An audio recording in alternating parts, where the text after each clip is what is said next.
On. Okay, so here we go. I'm going to try to get in here and get the button out. Okay, that's usually I use a razor blade knife. They're always hard to get these buttons out of the Kohler, and just about all of them are hard. Try not to cut your hand off would be a good idea. And they always have not a good angle to work at. It's coming. Oh, nope, no, I'm sorry. Okay, almost. All right, so there's the button out. Okay, now I got to figure out which Allen wrench it is. I'm going to take a guess because I've done this a couple of times. Let's see, let's try a 9/64. I think that might be too big. You'll find out real fast. Oh yeah, way too big. Ouch. Okay. Let's try 1/8. This is dope. Look at that, 1/8 does it. Okay, so we're gonna get the Allen, get the set screw out of there.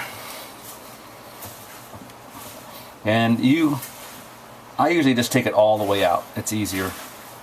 So there's your set screw. Try not to drop it down the garbage disposal. That's a really good idea. Yeah, in fact, a good thing to do would be to put something in the sink so you don't drop stuff down the drain. Okay, now this handle normally doesn't come off very easy. Show the handle. There we go. But look at that. That time it did. Okay, never mind. This might come off with my hand.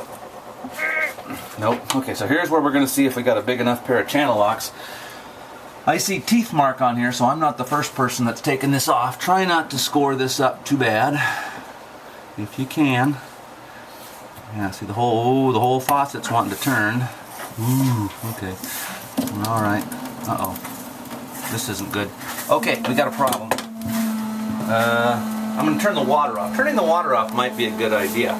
So underneath the sink, normally you could do this without turning the water off, but the cartridge is moving on this one, so I'm going to go down here, turn the water off.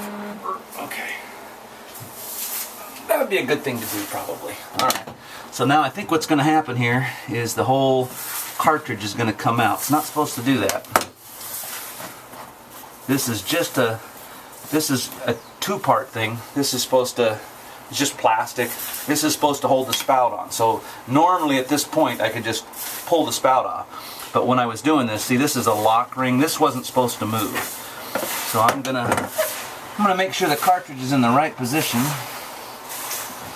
There's two little pegs on the bottom, right there. 1, 2, and they go into two little grooves in the faucet.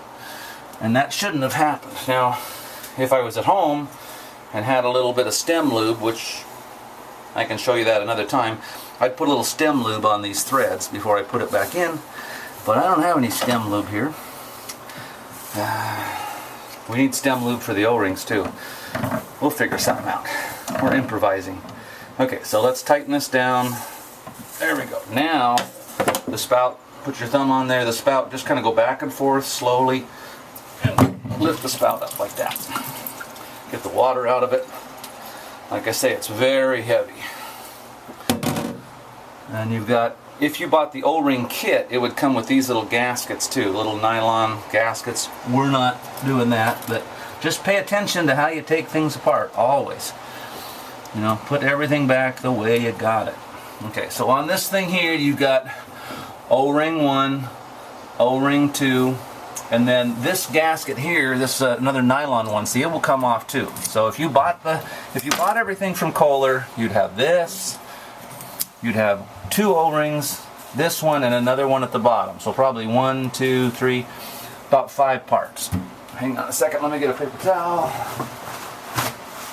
I don't have the O-rings with me, but we'll come back and do that. I'm going to take these off and get the right ones, but when I come back, or now, whatever, you want to clean everything off really good.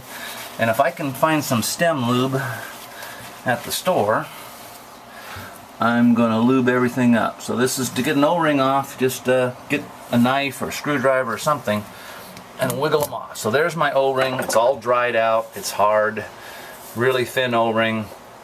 And the only way you can get the exact one is from Kohler, but we'll do the best we can. Okay.